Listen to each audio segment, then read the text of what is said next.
여기는 북서울 꿈의 숲이에요. 예전엔 놀이공원이 있었대요.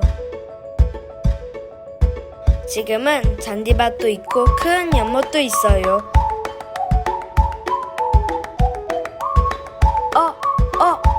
어치다. 씨앗이 떨어져 나무로 자랐어요. 풀이랑 나무가 점점 많아져요.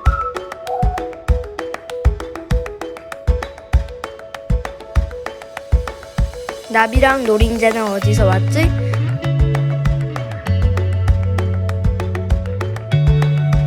어떤 애는 엄마고 어떤 애는 아기예요. 잠자리, 오리, 나무도 나처럼 이름이 있어요. 숨어있는 개구리도 있어요. 이 숲에는 누가 살고 있을까요? 이름을 알고 싶어요.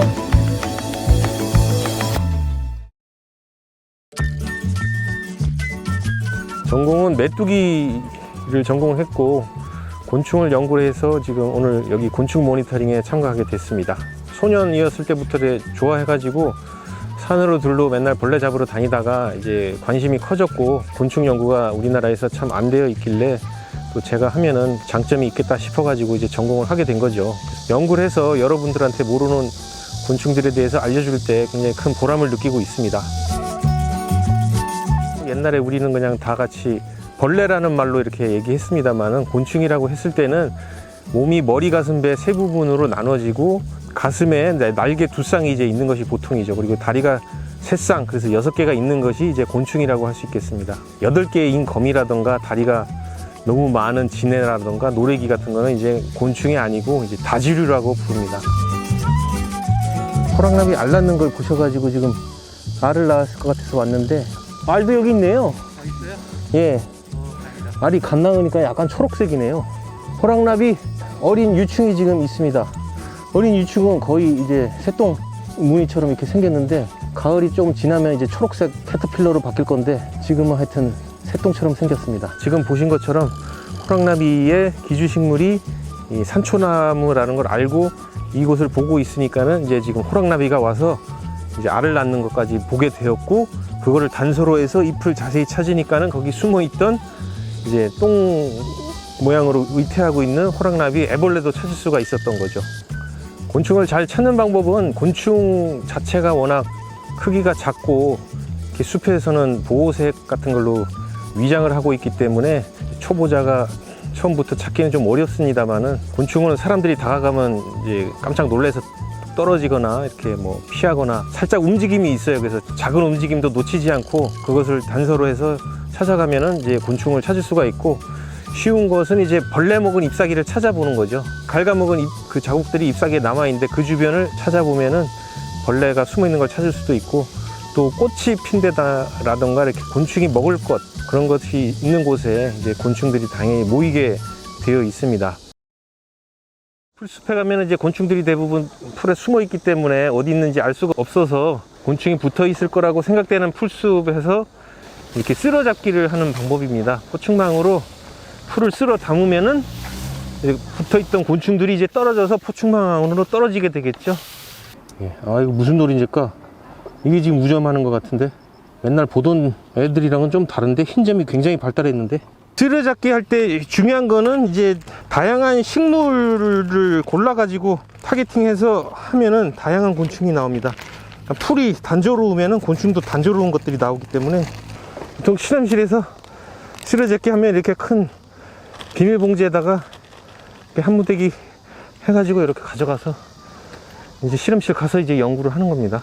곤충 조사 방법은 이제 다양성을 밝히기 위한 그런 뭐 연구 목적의 그런 조사들이 되겠는데요. 모니터링 할 수도 있고 곤충상을 밝히는 경우도 있고 정량적으로 해가지고 뭐 생태계 변화까지 조사할 수도 있고 그런데 그러려면 이제 조사 방법이 동일한 방법을 쓰는 게 굉장히 중요합니다. 함정 트랩을 놔가지고 고행성 딱정벌레라던가 뭐 썩은 것을 먹는 그런 곤충들이 뭐가 살고 있는지를 조사하는 방법을 이용하기도 합니다. 다양한 곤충들이 특정한 습성을 가지고 모이는 습성을 이용해 가지고 그런 여러 가지 채집 방법이 연구되어 있습니다.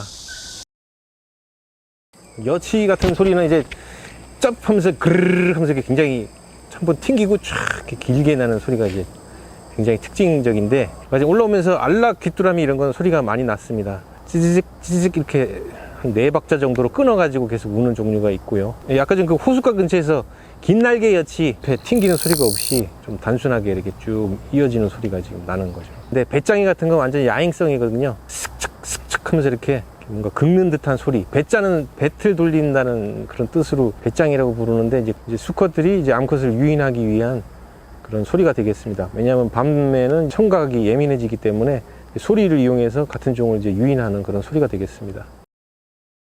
곤충은 이제 변온동물이기 때문에 그런 기후변화라던가 그런 서식처 파괴 이런 것들이 굉장히 큰 영향을 줍니다. 우리가 생각지 못했던 그런 곤충들이 새로운 해충으로 식생이 단조롭다던가 그런 어떤 균형이 깨진 생태계 그 안에서 곤충이 쉽게 대발생할 수 있다고 생각이 됩니다.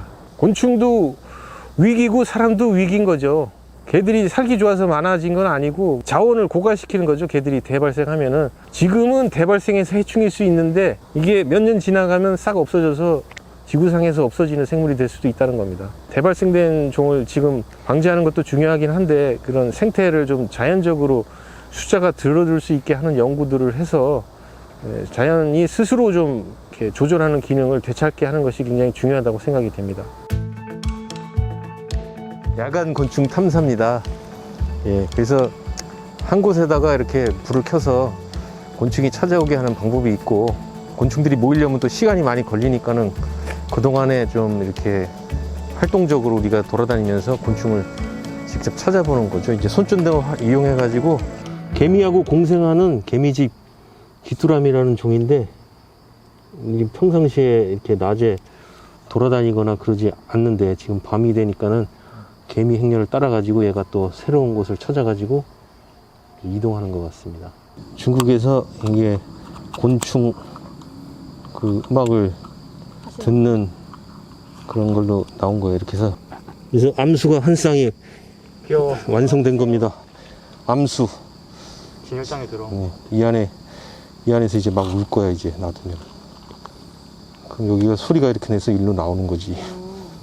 밤중에 울고 있는 풀벌레 소리를 녹음하러 나왔는데 좀 고품질로 녹음되는 그런 디지털 레코더입니다.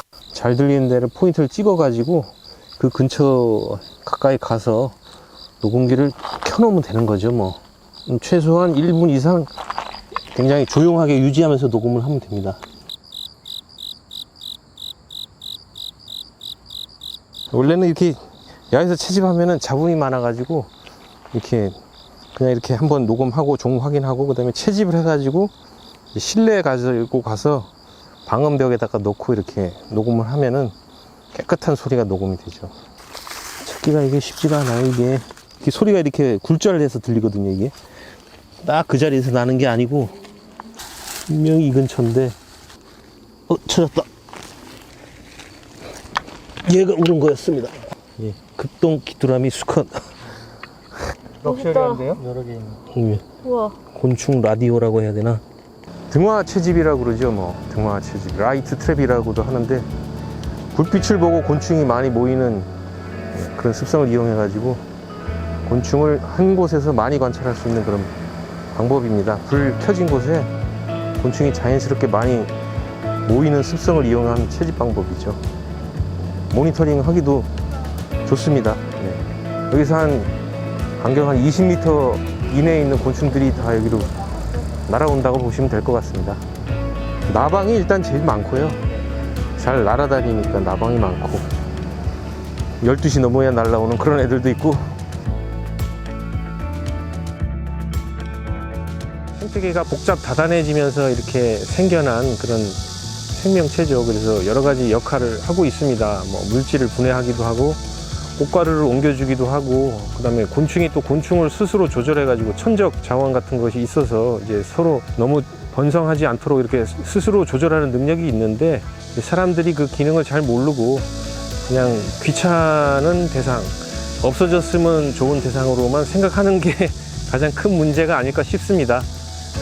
그래서 곤충도 같이 여기서 어우러져 살아가면은 곤충을 먹고 사는 다른 그런 새나 개구리 이런 것들도 같이 살아갈 수 있을 텐데, 일단 곤충을 미워해서 전부 없애고 나면은 이제 다른 생명들도 살아갈 수 없는 것이 좀 문제점이 되겠고요.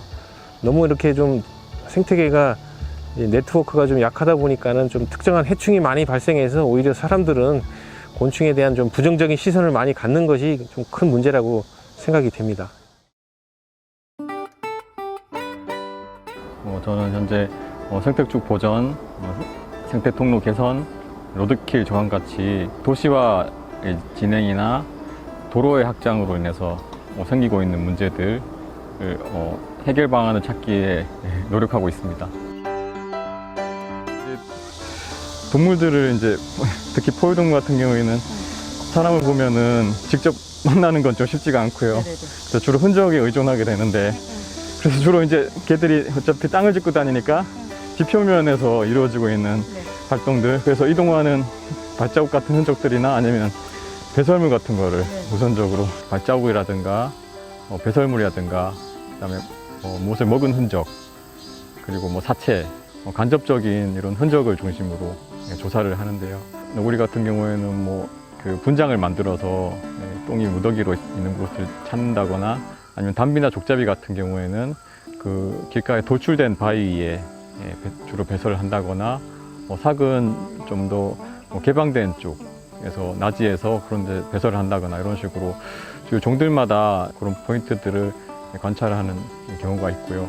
그 다음에 이제 보조수단으로는 그 센서 카메라를 설치해서 그 카메라들이 이제 사람 대신에 24시간 풀가동하는 거죠.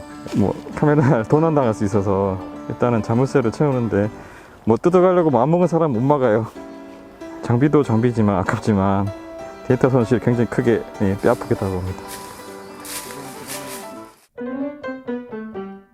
종마다 어느 정도 배설물의 특징이 있어요. 예를 들면은 초식동물들, 고라니나 노루 같은 경우에는 그 콩알 만한 경단 모양의 똥을 여러 무더기로 이제 싸는 경우가 있고, 그리고 육식동물 똥은 대부분 이제 모양이 가늘고 길쭉하게 뽑아져 나오는 경우. 사람처럼. 네. 사람은 좀 이제 굵기가 있잖아요. 사람이랑 비슷한 게 반달가슴곰. 그리고 멧돼지도 어느 정도 약간 굵기가 있게 나오는. 잡식동물들은 약간 사람처럼 덩어리 져서 나오고, 그다음 육식동물들은 가늘고 길게 뽑아져 나오고, 그 초식동물들은 이제 경단 모양의 동그라미 모양의 이제 그런 것들이 무더기로. 이건 이제 설치류 구리꾼데, 그래서 주로 이제 설치류들이 먹이 활동할 때는 나오지만은 낮에는 주로 이런 데서 숨어서 은신초를 삼고 있어요. 이 밑에 이제 두더지 굴이 있는 거고요. 아마 여기도 입구가 있는데 지금 사용한 지는 꽤 된 것 같아요. 지금은 사용 안 하는 것 같아요. 지금 요 라인으로 지금 굴이 두더지가 왔다 갔다 했어요. 그러니까 두더지는 시각은 거의 퇴화됐고 후각이나 촉각이 발달해 있어서 이런 굴에 있어서 이제 진동이나 이런 게 굉장히 민감해요. 그래서 이런 데 굴을 파면서 살아가는 동물입니다. 이런 식으로 구멍이 여러 군데가 있어요. 퇴로가 여러 군데 있는 거죠. 지금 이 구멍은 지금 요거 단순해 보이지만 안에는 굉장히 복잡한 구조로 이루어져 있을 거예요. 방이 구획이 돼 있어요. 새끼 키우는 공간도 있고, 먹이 저장하는 공간도 있고, 화장실도 있고, 이런 식으로 이 안에서 우리가 보이지 않는 지표면 아래에서 그런 생활을 주로 하는 동물입니다. 청설모는 주로 침엽수에 있는 솔방울이나 자시나 이런들, 그런 과실류들, 호두, 가래 이런 걸 좋아하고, 다람쥐도 작은 곡류들 같은 거 그런 거 종류하고, 곤충도 잡아먹기도 하고요. 이 숲이 그 상수리나무나 참나무류들이 있잖아요. 도토리 결실을 맺잖아요. 그래서 이 도토리 결실량에 따라서 그 개체군 변동이 있어요. 어쩌면은 이 숲에서 동물들한테 좀 중요한 종 중에 하나가 이런 참나무류들이에요. 특히 다람쥐 같은 경우는 겨울 동면 취하기 전에 많이 지방을 많이 쌓아놔야 돼요. 그래서 이제 개들이 가을에 먹는 양이 중요하고, 얼마나 몸무게를 불려놓느냐가 이제 겨울철 생존의 관건이 되는 것이고, 청설모는 이제 동면을 안 하잖아요. 겨울잠 안 자니까 겨울철에도 계속 먹을 수 있게 또 저장해놨다가 숨겨놓고. 근데 재밌는 것이 이제 얘들이 숨겨놓으면은 애들이 머리가 좋을까요, 나쁠까요? 나쁘죠. 그러니까 이게 숨겨놓은 거 다 찾을 수가 없어요. 그러다 보니까 얘들이 묻어놓은 것 중에 못 찾는 것들은 도토리가 발화를 하는 거예요. 그래서 새로운 또 숲이 만들어지는 거예요. 그래서 단기적으로 봤을 때는 이들이 그냥 열매만 취하는 것 같지만 실질적으로는 이 참나무류의 종자를 또 여러 군데 퍼뜨려주는 역할도 하는 거예요. 그래서 숲을 다시 바꿔주는 역할도 하는 거죠. 그나마 대규모 산림이 있는 곳이 저기 북한산에서부터는 한 2km 정도, 그 다음에 저기 수락산하고 불암산까지는 한 4km 정도 떨어져 있고요. 보시면은 여기 영축산이라든가 초안산, 옥패산 같이 이렇게 작은 산림들이 중간중간에 있지만 연결성은 확보되지 않은 상황입니다. 여기선 야생동물이 자유롭게 외부의 큰 산림이랑 개체군이랑 연결되어 있지 않아요. 그래서 들어오기도 어렵고 여기서 태어난 새끼들이 분산하기도 어려운 상황이에요. 그래서 이 포유류 입장에서는 굉장히 불안정한 서식지고 지속 가능성을 담보하기 어려운 고립된 서식지라고 볼 수가 있습니다.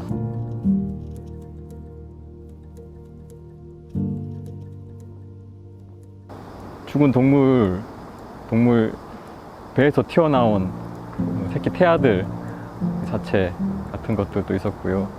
그 다음에 개체가 죽어 있는데 젖꼭지에는 젖이 맺혀 있더라고요. 그래서 새끼를 키우고 있는 중이라는 거죠. 그래서 그런 식으로 인간의 활동에 의해서 사라지는 동물 생명에 대한 그런 안타까움을 느꼈던 적이 있습니다.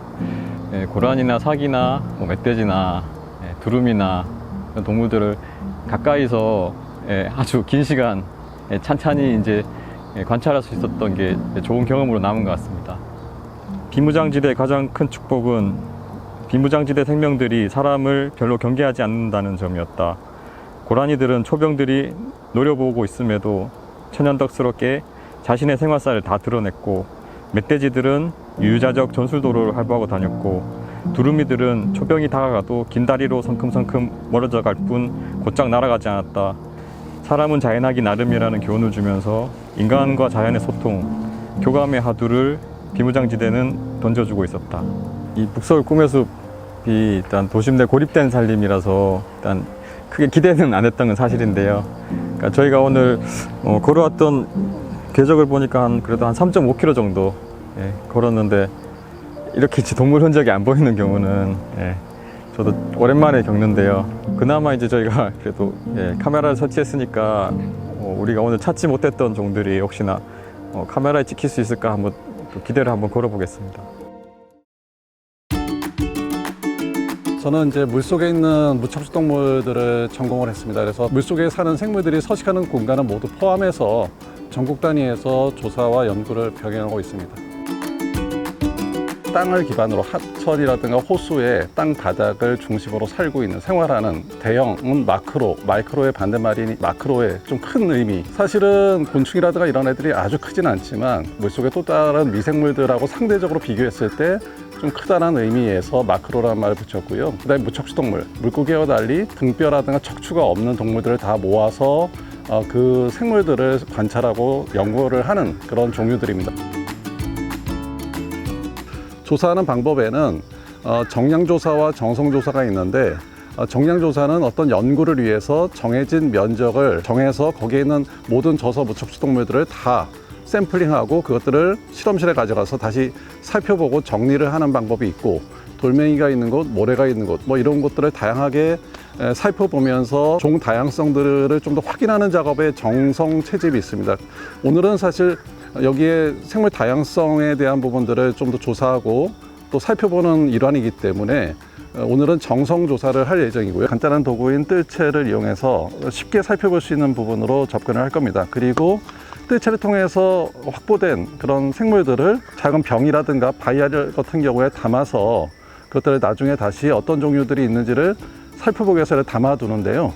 물 땅 밑에 들어가서 살고 있는 애들도 좀 많이 있습니다. 그래서 기본적으로 샘플링을 할 때 여기를 이렇게 발로 휘저 주어서 얘들이 실제 흙 속에 있지만 떠오를 수 있게끔 이렇게 헤집어 주는 것이 필요할 수 있습니다. 그래서 그 다음 전체적으로 떠오른 애들을 이렇게 한 번씩 떠주면 실제 여기에 보시면 움직이는 것들을 볼 수가 있어요.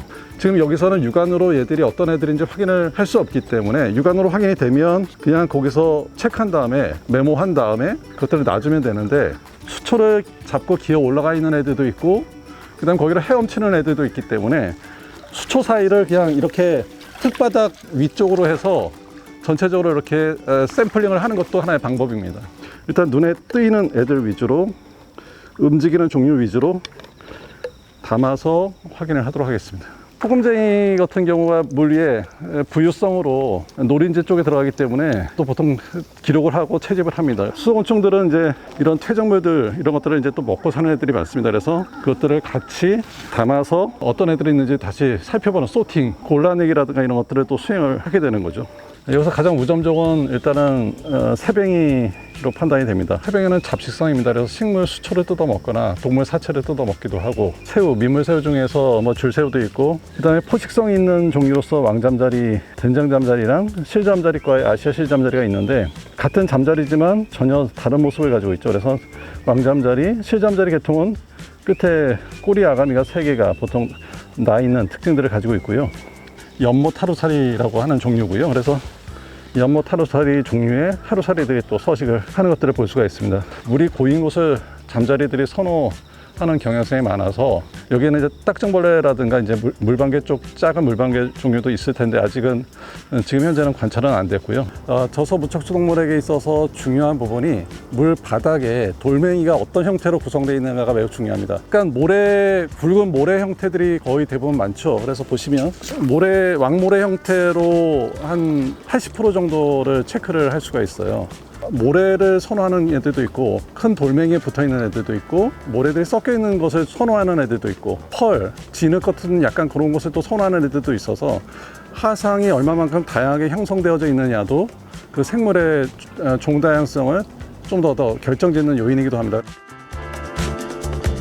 젖성 대형 무척추 동물은 육안으로 어떤 종인지를 좀 구별하기가 좀 힘든 부분들이 있기 때문에 항상 실내로 샘플들을 가지고 와서 다시 2차 분석이 들어가게 됩니다. 샘플병에서 채집을 해온 것들을 다시 비슷한 분류군끼리 이렇게 모으는 작업들을 일단 합니다. 해부 현미경이라고 하는 현미경이고요. 살아있는 생체로도 어떤 종인지를 식별할 수 있는 그런 현미경 형태가 됩니다. 어떤 종인지를 판별할 수 있기 위해서 특징되어져 있는 것들을 사람도 팔이 2개고 다리가 2개인 것이 특징이 되듯이, 곤충도 더듬이 마디수가 다른 부분들이 있고 다리 모양 또는 기관 아가미의 모양들이 다른 부분들이 있기 때문에 그것들을 다시 현미경상에서 어떤 종인지를 구별하는 과정들이 꼭 필요해서요. 수정도아리 물달팽이라고 하는데, 이것은 여기 끝에 가장자리가 어떻게 이렇게 좀 더 라운드 형 타입인지 아니면 좀 더 각이 져 있는지 이런 것들을 보기 위해서 다시 현미경 속에서 좀 더 재관찰하는 과정들을 거치기도 합니다. 그래서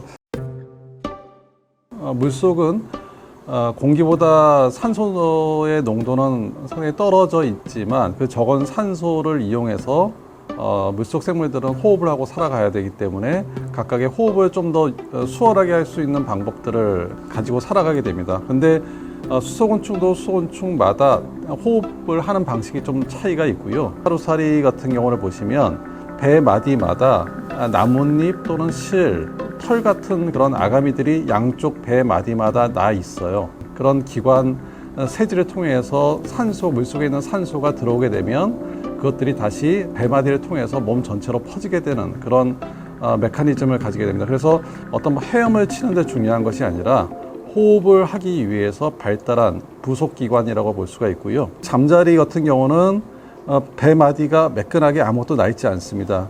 하지만 꼬리 쪽에 실잠자리 같은 경우는 기관 아가미 부분들이 또다시 형성이 돼 있어서, 이것도 보시면 그것들이 헤엄을 치는데 장점을 주기도 하지만 그것을 통해서 호흡을 하는데 산소를 받아들이는 통로가 되기도 합니다. 왕잠자리 같은 경우에 있어서는 이 끝부분에 있어서 통로가 나와 있습니다. 바깥쪽으로 물을 들이기도 하고 내뿜어서 앞으로 쭉쭉 나가기도 하는데, 물을 받아들일 때 물속에 있는 산소가 같이 들어와서 몸 전체로 퍼지는 방식으로 호흡을 하기도 하고요. 방개아제비는 여기 지금 길쭉하게 나와 있는 호흡관이 있습니다. 이 호흡관을 자기가 호흡이 더 필요로 할 때 바깥쪽 공기 중으로 그것을 위로 세워서 공기 중에 있는 산소를 받아들여서 몸 전체로 들여보내는 호흡 방식을 취하고 있습니다. 그래서 물방개 같은 경우는 뒤에 공기방울을 한 방울 달고 들어가는 모습들을 보이게 되는데, 물방울 속에 있는 공기가 가슴 쪽에 보시면 가슴 쪽에 빈 공간이 있습니다. 가슴 부위 쪽으로 저장이 돼서 물속에서 막 헤엄치고 다니면서 산소를 이용하고, 또 그것이 다 떨어지면 다시 위로 올라와서 공기방울을 하나 물방울을 매달고 다시 들어가서 그 물방울 속에 있는 공기를 이용하고. 계속 연구를 하다 보니까 한계가 되게 많았었습니다. 물은 깨끗해 보이는데 생물은 아무것도 살지 못하는 그런 공간도 많았었고요. 그럼 왜 그럴까라는 부분에서 여기는 좀 더 깨끗한 곳에서 잘 살 수 있는 애들을 골라내고, 저기는 좀 오염됐지만 오염된 곳에서도 좀 더 오래 버틸 수 있는 애들이 또 따로 있었던 거고, 이렇게 점차 생물에 대한 이해폭을 좀 넓혀가다 보니까 좀 더 오염이 된 정도에 따라서 이렇게 그룹핑을 할 수 있었던 거예요. 그래서 가장 유효하게 그 대상으로 연구를 할 수 있었던 것이 저소성 대형 무척추 동물입니다. 서울이 가질 수 있는 또 다른 생물을 품을 수 있는 그 정도의 환경 수용능을 좀 더 높여가야 되는데, 중간중간 자리 잡고 있는 습지를 포함하는 그 녹지지대는 서울에 있어서의 허파와 같은 곳이고 매우 중요한 생태적인 공간이 되는 거죠. 물속 생물인 저소무척추 동물은 물이 있어야지 서식할 수 있기 때문에, 또 그러한 습지들이 다양하게 더 많이 형성이 돼 있어야지 대체 서식지로서 그들이 또 이동해서 또 다르게 무리를 형성해서 지낼 수가 있는 특성이 있습니다. 생물 서식처로서 큰 단위도 중요하지만 작은 단위에 있어서의 물이 있을 수 있는 공간들이 많이 만들어지면 더 좋을 것 같습니다. 주로 물새류에 대한 연구를 많이 하고 있습니다. 하지만 이제 숲새들도 같이 모니터링을 하고는 있는데, 저는 멸종위기에 처해 있는 그런 물새들에 대한 그 연구, 또 보호 활동, 이런 것들을 대부분 하고 있습니다. 가운데 오령지가 있는 곳에서 오른쪽에 산을 따라서 능선을 따라 가다가 아래쪽에 저지대를 보시고 다시 위로 문화광장으로 해서 전망대 쪽까지 이렇게 관찰하고 내려올까 합니다. 중랑천하고 우이천에서 산밭 왔다가 기회적으로 왔다가 먹을 거 없으면 다시 가고, 그걸 반복을 하는 것 같더라고요. 도시의 새들은 일단 관찰하기에 가장 좋은 게 장점인 것 같아요. 시골의 메피들기들은 이렇게 접근하기 어렵거든요. 시골에서 메피들 보세요. 그러면 다 도망갑니다. 그냥 가까이 안 옵니다. 그러니까 이 서울의 메피들기들이나 이렇게 가까이 오는 거지, 공원에 너는 누구니? 어치로 오냐?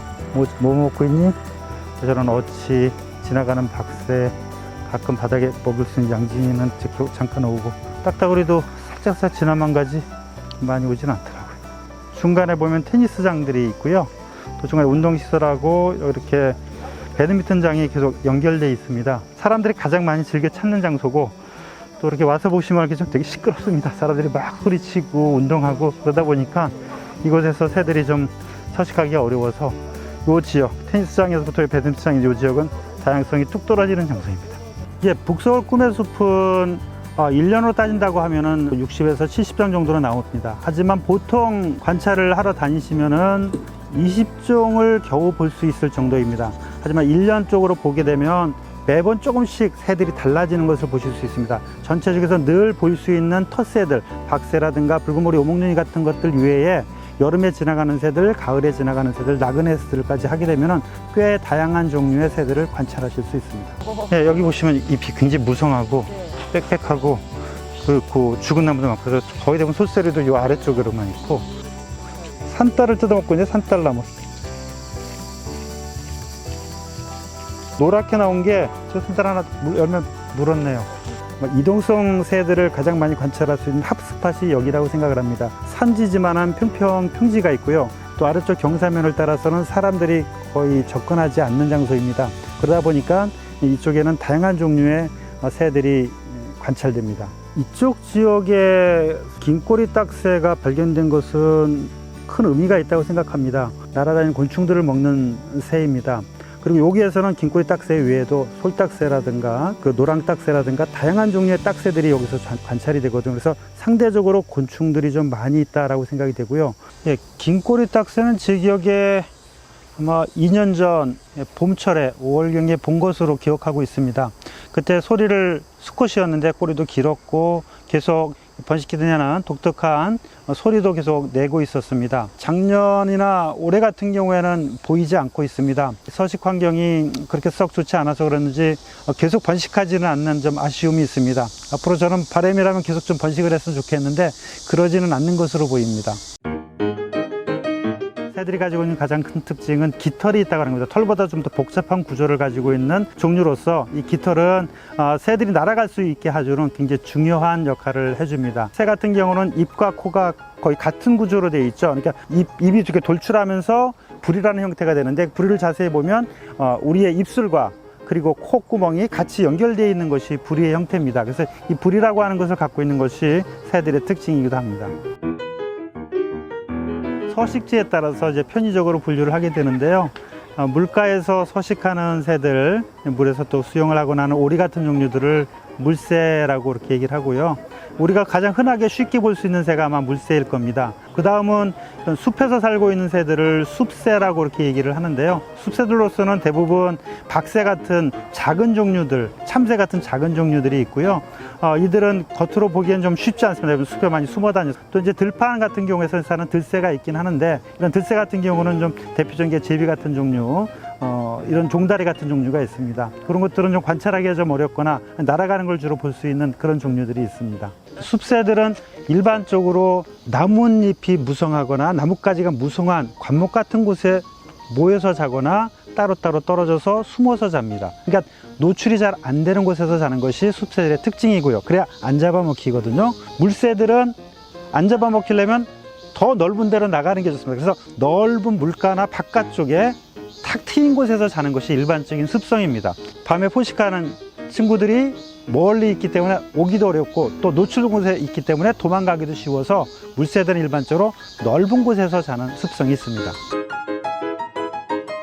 아무래도 새들이 좀 작고 멀리 있기 때문에 몇 가지 장비가 필요합니다. 쌍안경입니다. 이 쌍안경은 보통 배율이 보통 8배에서 10배 정도 되게 되는데요.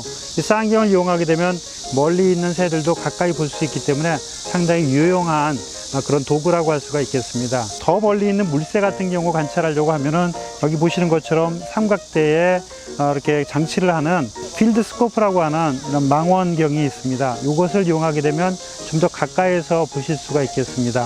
보통 한 20배 이상 배율에서 60배까지 되는데요. 산에서 관찰하려고 하면 아무래도 관찰한 새들의 종류도 알아야 되고 하기 때문에 이런 도감이 있으면 좋겠고요.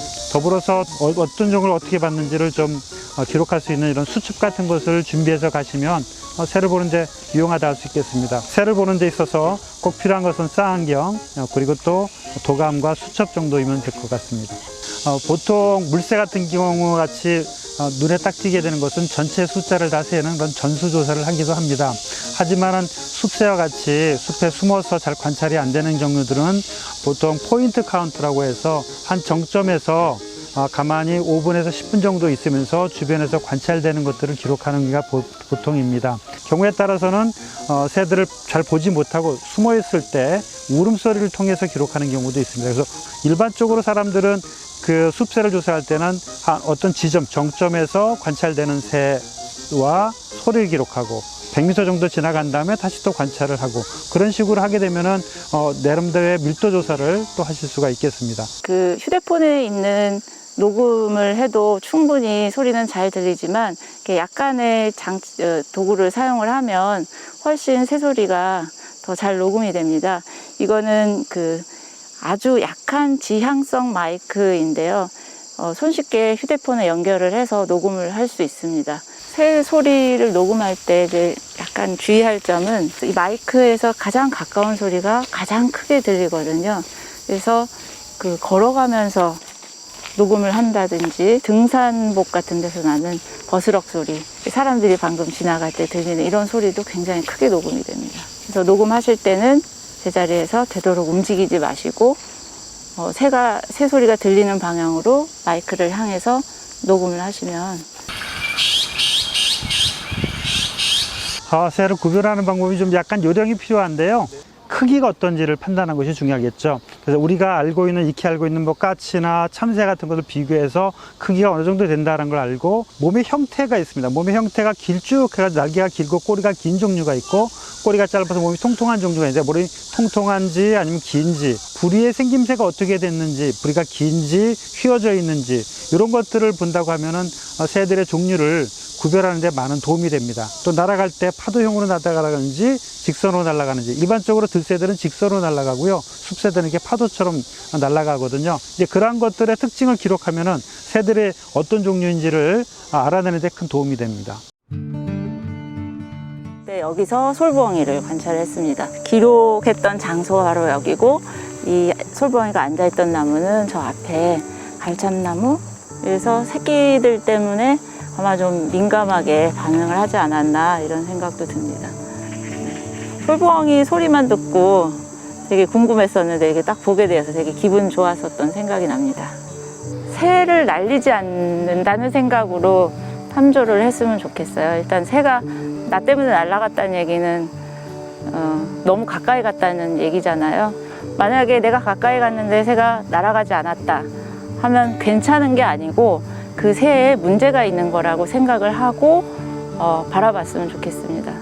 북서울 꿈의 숲은 새들에게 있어서 일종의 피난처 혹은 사막의 오아시스, 또 경우에 따라서 이동하는 새들에게 있어서는 여관과 같은 휴게소 역할을 하는 장소라고 할 수 있습니다. 이곳에 가장 흔하게 서식하고 있는 까치, 집비둘기, 맷비둘기들에게 있어서는 어느 것보다도 중요한 오아시스 같은 존재이고요. 또 이동을 하는 새들에게 있어서 잠시 거쳐갈 수 있는 산소새 같은 새들, 또 솔타스 같은 새들에게는 중요한 그런 장소입니다. 그리고 이런 꾀꼬리라든가 이런 여름철새에게서는 이곳에서 나름대로 일시적으로 잘 번식할 수 있는 그런 좋은 공간이라고 할 수가 있겠습니다.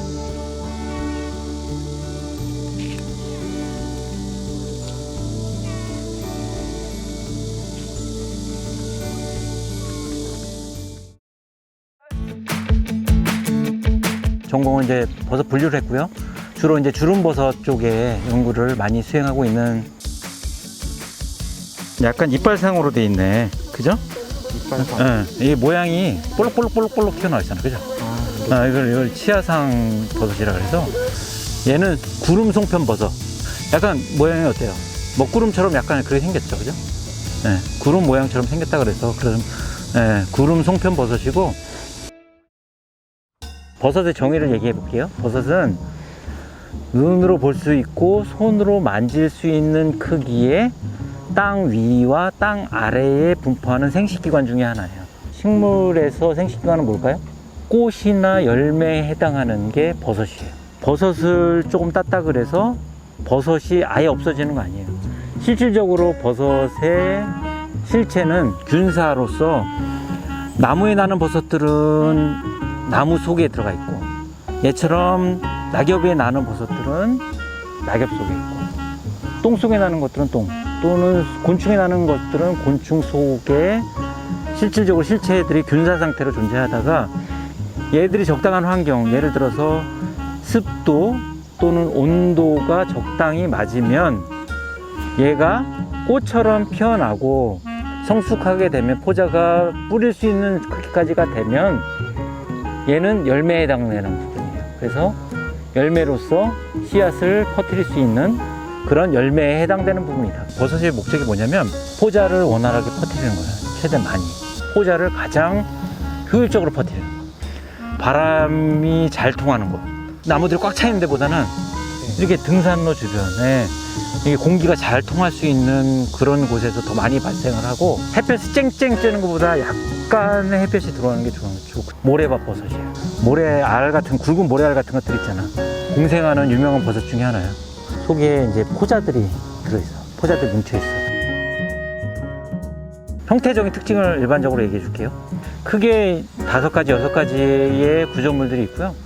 그 특징이 뭐냐면 맨 위에 가시 있고, 대가 있고, 턱받이가 있고, 그 다음에 밑에 대주머니의 형태가 있고, 그 다음에 위에 이렇게 사마귀 점이 있는 특징이 있어요. 그것들이 다 있느냐 없느냐, 어디에 존재하느냐에 따라서 그 분류군들이 크게 정리가 되고요. 주름버섯 같은 경우는 밑에 그 대주머니가 없는 특징이 있어요. 그 다음에 사마귀 점이 없는 특징이 있고, 그거에 따라서 분리할 수 있고, 그 다음에 이렇게 포자 주름살 모양, 주름살의 색깔에 따라서 뭐 비슷하게 보이지만 얘는 주름버섯소, 얘는 광대버섯소, 이렇게 구분할 수 있는 특징이 있거든요. 그래서 공생버섯이라 하면 일반적으로 우리가 그 나무랑 공생하는 버섯을 일반적으로 칭하게 되고, 크게 우리나라에서는 두 가지 과의 그 나무하고만 공생을 해요. 소나무과, 참나무과. 장갑이 손을 보호하듯이 이 균사가 이 뿌리 끝을 보호해요. 다 둘러싸고 있어서. 그래서 땅 속에는 굉장히 많은 다양한 균들이 많이 살고 있는데, 그런 균들의 침입을 일단 막아주는 역할을 하고, 보호하는데 끝나는 게 아니라 균사가 이 뿌리 끝에 둘러싸고 있는 그 균사막에서부터 이렇게 자라나와서 짧게는 몇 센치, 길게는 몇 수십 센치까지 자라게 되고, 그러면 어떻게 돼요? 뿌리의 표면적이 굉장히 넓어지게 되기 때문에 더 많은 양분들 또는 더 먼 곳에서 양분들을 흡수할 수 있게 도와주게 되고, 수분도 마찬가지고, 그렇게 해서 척박한 땅에서 식물들이 잘 자라게 해주는 역할을 크게 해요. 버섯도 얘들은 뭔가를 얻어야 될 거 아니에요. 여기서 끝이면 기생이잖아. 거기 끝나는 것이 아니라 상대적으로 그러면 여기서 양분을 얻어서 얻은 양분들을 버섯에 전달해줘서 버섯이 생성하게 하는 그런 역할을 하게 되죠. 자, 버섯을 이렇게 발견을 하잖아요. 보통 일반적으로 야장에다 GPS 좌표를 보통 쓰거든요. 서울 꿈해수. 그다음 특징을 좀 기록을 해. 얘가 지금 내가 볼 때 사이즈가 몇인가? 5.5cm에서 보통 한 7cm 정도 된다. 솔직히 그 모양을 그대로 담을 필요는 없어. 왜냐면 그리고 이 상태로 말리면 모양도 그대로 있고 포자도 섞이지 않고. 채집할 때는 중요시해야 되는 게 있어. 항상 보면 어린 것만 채집하면 안 돼. 현빙으로 봤는데 포자 성숙이 안 돼서 그게 사이즈도 정확하지 않고, 어린 거를 채집을 해야 되고, 이렇게 어린 것들을 밑에 이렇게 기질이 항상 이렇게 묻어 있어야 돼. 그 다음에 그리고 성숙된 것도 항상 같이 따야 돼. 왜냐면 색깔도 정확하지 않고 사이즈도 정확하지 않기 때문에 이렇게 어린 것뿐만 아니라 이렇게 큰 것도 채집해야 된다. 그 간의 색깔과 비슷하다 그래서, 모양이 비슷하다 그래서 간 버섯이라고 보셔야겠고, 심재부를 따라서 어떤 거는 밑으로, 어떤 균사들은 위로 이렇게 올라가면서 퍼지면서 여기 전체를 이만큼 다 먹은 거지. 낙엽들이 일로 이렇게, 여기 능선이잖아? 능선에서 이렇게 흘러내려왔어. 그럼 계속적으로 흘러내리면 여기 어떻게 되겠어? 낙엽이 계속적으로 쌓이겠지. 그리고 눌리고 담합이 되고 이게 뭉쳐진 것들이 썩히게 될 거란 말이야. 이 밑에는 완전 퇴비화됐지, 그지? 균사가 이렇게 자랄 정도로 속에 낙엽들이 다 이게 퇴비화됐단 말이야. 버섯이 죽으면 이런 식으로 되는 거야. 이러다가 이제 흙으로 돌아가는 거야. 점점 이러다가. 그래서 아마 지금은 포자가 하나도 없을 거야. 네. 균류가 살기에는 뭐 이 정도 숲이면 굉장히 좋은 환경이라고 생각합니다. 근데 상대적으로 버섯이 잘 자랄 수 있는 환경이 꼭 다른 생물군이 잘 자랄 수 있는 그런 환경은 아닌 것 같거든요. 그래서 그것과 비교해서 반대로 버섯은 굉장히 잘 자라고 있고, 그 다음에 다양한 버섯들이 굉장히 많이 발생하는 것들을 볼 수 있었습니다. 많은 분들이 식물의 이름을 불러주기를 바랍니다. 그래서 식물 종 자체를 가르치는 일을 오랫동안 해왔습니다. 그래서 생태계의 한 구성원인 식물종 자체에 이름을 불러줄 수 있는 교육하는 부분도 오랫동안 관심을 두고 있습니다. 이거는 솔방울고랭이. 솔방울고랭이 같이 자라기도 하는데, 그건 화사가 크고, 이건 화사가 작으면서 화사 모양이나 이런 것들이 좀 작아요. 나무인데도 불구하고 누가 심지를 않은 거예요. 조경하지 않았는데 들어온 아까시나무래요. 우리 다 알잖아요, 아까시나무. 이 아까시나무는 우리나라 식물이 아닌데 우리가 사방공사용으로 심기 시작해서 전국에 자연스럽게 번식하면서 살아요. 그런 것들을 이제 우리가 귀화식물이라고 하는데, 대표적인 나무 귀화식물이에요. 그래서 이거는 씨앗으로도 번식을 잘하고 뿌리로도 번식을 잘하는데, 이게 공중에 날아다니는 질소를 고정할 수 있는 능력이 있어요. 그러니까 비리 없는 아주 척박한 땅에서도 아주 잘 자라는 그런 나무예요. 이 이파리 밑에 부분, 엽저 잎밑이라고 하는 부분이 귓볼처럼 생겼지. 이게 특징적이야. 그래서 이건 신갈이야, 신갈. 몽골리카, 몽골에 있는 거야 사실은. 그래서 북방계열 참나무야. 참나무 종류들을 구분할 때는 지금 얘기한 잎의 모양이라든가 줄기의 수피의 모습, 그 다음에 열매의 모습, 참나무 종류들을 구분할 수 있는 중요한 형질이에요. 그런 것들은 이제 소위 식별 형질이라고 하는데, 꽃의 모양이 아주 특이해가지고 그거에 따라서 다 구분될 수도 있고요. 또 어떤 식물 그룹에서는 잎의 모양만 가지고서도 잎에 뭐 그 거치가 있다 없다, 잎 가장자리가 매끈하다 뭐 이런 것만 가지고도 그 그룹에서는 그걸 가지고 구분할 수도 있어요. 그래서 이 그룹에서는 어떤 특징이 가장 핵심적인 것이다 하는 것들을 이해하는 게 사실은 식물을 구분하고 분류를 해가는 방법 중에 하나인 거예요. 여기가 바위지대가 좀 색다른 식물이 있을 수 있어. 틀림없어. 야, 이거 보이냐? 이거 이리 와서 봐라. 이제 백령풀. 우리 서해안의 백령도에서 처음 발견돼서 백령풀이라는 이름이 붙었는데, 지금은 이제 전국의 산으로도 막 퍼졌어. 딱 얘가 이제 적응해서 살기에 좋은 데인가 봐요. 가장 큰 특징이 뭐냐면 광합성을 하는 거예요. 광합성. 그러니까 광합성이라는 게 뭐죠? 잎이나 또 일부는 줄기에 있는 엽록소를 통해서 공기 중에 떠다니는 탄소를 흡수해 가지고 산소를 만들어내고, 그러면서 그 탄수화물을 만들어내잖아요. 탄수화물은 탄소에서부터 식물체를 통해 가지고 만들어진 지구의 가장 기초적인 에너지예요. 에너지. 지구에 살고 있는 모든 생명체들을 부양할 수 있는 그 기초가 되는 겁니다. 이게 아카시아 이파리인데, 네. 혼잎 겹잎했잖아. 이건 뭘까? 이게 하나가 잎이 아니라 이거 전체 아카시아 나무에 이게 잎인 거예요. 이건 잎이 아니에요. 이건 작은 잎 또는 소엽이라고 하는 잎의 한 구성 성분일 뿐이지, 이거 전체가 잎인 거예요. 그러니까 그것도 구분을 잘 하기가 어려워요. 처음에는. 자, 이걸 보세요. 자, 이 식물은 이게 겹잎이에요, 혼잎이에요? 혼잎이지. 왜 그러냐면, 자, 이게 뭐냐, 아까 중에 이건 줄기예요. 줄기고 이게 잎이에요, 하나의. 그 다음에 아카시나무에서는 여기서부터 이게 다 줄기고 이거 하나가 잎인 거예요. 이게 잎이야. 이거는 줄기고. 자, 다시 얘기하면은 잎은 줄기에 붙어 있어요. 줄기는 뿌리에 붙어 있어요. 그거 굉장히 쉬운 것 같지만 굉장히 중요한 명제입니다. 이 나무가 넘어져서 죽고, 또 거기에 이제 미생물들이 와서 부패가 시작되고 하면서 사실은 생태계 사이클이 돌아가는 건데, 그건 그거고 그래도 불편하니까 치워주세요 할 수도 있는데, 사실은 자연에서 자연스럽게 쓰러져서 부패되고 하는 과정을 통해 가지고 여기에 이 나무는 비록 죽었지만 다른 생물종들 이거를 집으로 삼아 가지고 생기기도 하고 그런 일들이 일어나기 때문에 특별하게 정말 사람들한테 이렇게 위해를 주거나 그러지 않는다면, 아주 큰 불편이 아니라면 이런 것들은 오히려 그냥 두는 게 더 좋지 않을까 하는 생각입니다. 그래서 이 옆으로 살짝 지나가면 뭐 그렇게 불편하거나 그렇지도 않잖아요. 그리고 자연스럽게 누워있는 것 같아요. 그러니까. 그래서 이게 아주 좀 특이한 식물이 하나 있어서 지금 멈췄는데, 여기 이게 이제 장딸기라는 식물입니다. 장딸기. 여기에 있으면 좀 이상한 식물이에요. 왜 그러냐면 남부지방에만 분포하는 그런 식물이거든요.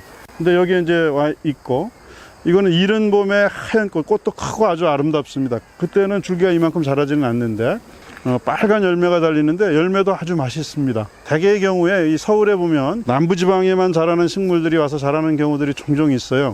그 중에 저는 장딸기는 모르고 있었는데 여기 와서 이것을 확인했고, 어떤 이유로 여기에 씨앗이든 아니면 뿌리가 심겨지게 돼서 자라고 있는데 아주 왕성하게 잘 자라고 있네요. 보니까 기후변화, 온난화가 멸종의 한 원인입니다.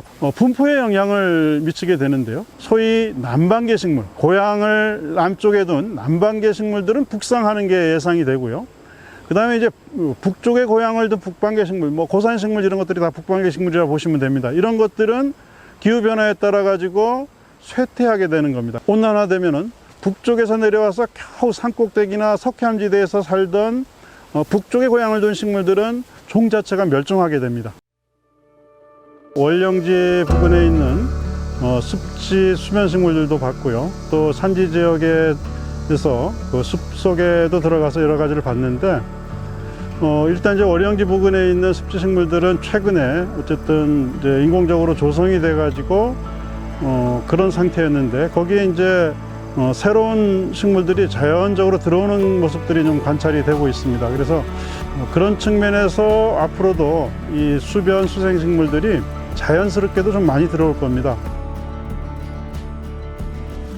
숲은 생각 외로 상당히 그 기능을 가지고 있었습니다. 숲의 어떤 기능들을 가지고 있다고 저는 보았는데요.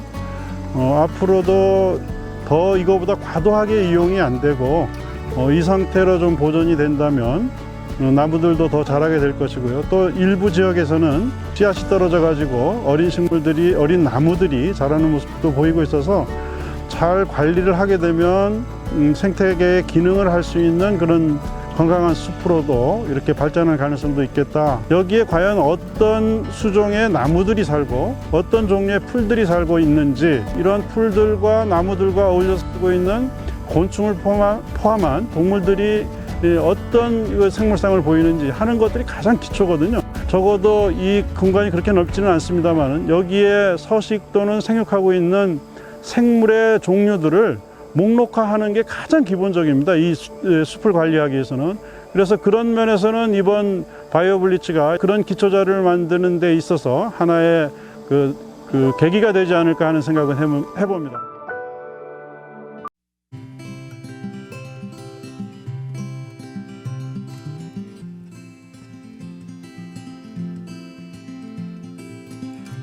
저는 바이오블리츠 서울 17년도부터 19년도까지 활동을 했던 2018년, 2019년 2018년에는 관악산에서 2019년에는 남산에서 2017년 수락산 그리고 2018년 관악산 바이오블리츠에 참가했던 양일주라고 합니다. 윤성원입니다. 이동현이라고 합니다. 도한결입니다. 손지원이라고 합니다. 잠자리에 관심을 많이 가지고 있고요. 개미에 관심을 많이 가지고 있고 양서 파충류 좋아합니다. 학부 시절에 생명과학을 전공했었어서 식물이랑 생태학에 관심이 많았었어요. 야생동물학 수업을 듣고 포유류 쪽에 조금 더 관심이 생겨서 오늘 이렇게 참가를 하게 됐어요. 어딜 찾아봐도 곤충학자가 되는 법이라는 그런 거에 대해서 딱 정리된 그런 게 없잖아요.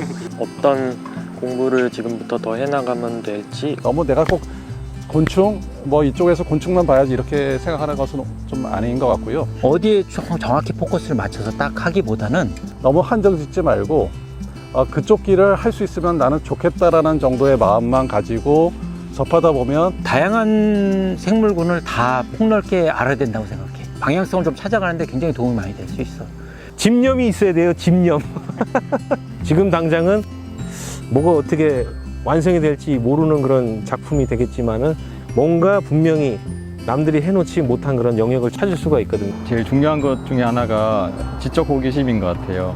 우리랑 다른 생명체가 어떻게 살고 어떻게 죽고. 내추럴리스트라고 보통 얘기를 하는데 그런 거는 좀 타고나는 것 같습니다. 새를 처음 접한 거는 물론 아주 어릴 때부터 새를 접했습니다. 어릴 때 시골에서 살았었기 때문에 생물에 대해서 관심이 어릴 때부터 있어서 그 생물에 대한 호기심도 있었고, 그래서 그 실험실을 찾아가다 보니까 버섯에 대한 이제 재미를 느끼게 되는 그런 계기가 됐습니다. 처음 이제 자연을 접하게 됐을 때 어떻게 접근하는 게 가장 좋을까라는 궁금증이 바이오블리츠에 와라.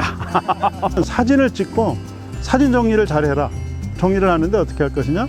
파일명을 쓰잖아요. 거기에 생물 이름을 반드시 넣어라. 이름을 불러줄 수 있는 생물의 숫자가 늘어나는 게 굉장히 즐거움 중에 하나거든요. 자기가 공부를 하고 도감을 찾든 전문가한테 여쭤보든 해가지고 알아야 되는 거잖아요. 그 단계에서 좀 공부가 많이 된다고 생각해요. 그래서 생물 종에 대한 이름이나 이런 것들은 몇 년만 손을 놓으면은 다 잊어먹을 정도예요. 그래서 지속적으로 하는 게 중요하다 하는 거고요. 기록을 하는 습관 그런 것들도 굉장히 필요할 것 같고, 직업은 별도로 있더라도 뭐 관심을 키워가지고 이 생물에 대해서 조금 애정어린 시선으로 공부도 하고 뭐 사진도 찍고, 그래서 시민과학자의 역할도 굉장히 중요하다고 생각이 듭니다. 30년, 40년 이렇게 쭉 사람들이 손을 안 댔던 숲속을 한번 제가 들어가 본 적이 있는데 너무나 잘하는, 혹시 초년님 아니냐 막 이런 생각이 들 정도로 자연스럽고 좋거든요. 그래서 손을 안 대는 게 가장 좋은 방법입니다. 많이 그들이 죽어가고 또 새로 태어나고 하는 걸 보면서 그들이 통해서 저는 세상이 변하는 것을 많이 느끼고 있습니다. 그냥 놔두는 것이 그들이 번식을 할 수 있도록 하는데 오히려 더 낫지 않을까라고 생각이 됩니다. 생물을 연구를 하는 것도 이용을 한다라는 느낌이 있는데요. 이용하려고만 하는 그런 생각들 또는 그런 접근들은 어떤 생물을 사진 찍기 위해서 주변을 훼손하고 생물들을 서식처를 파괴하는 행동, 이런 것들은 좀 지양해야 되지 않을까. 자연을 조금 더 아끼고 보존하는 것이 코로나 같은 사태가 벌어지지 않게 하는 역할을 한다라는 것을 좀 아이들도 이 서울에서 살아가는 서울시의 구성원이구나, 같이 살아가는 생명체이구나, 쟤들도 먹고 살려고 애쓰는구나, 그런 식으로 각자의 존재를 서로 인정해 주는 것이 필요할 것 같습니다. 그들이 잘 사는 세상이 우리가 또 잘 사는 세상이지 않을까라는 생각을 합니다.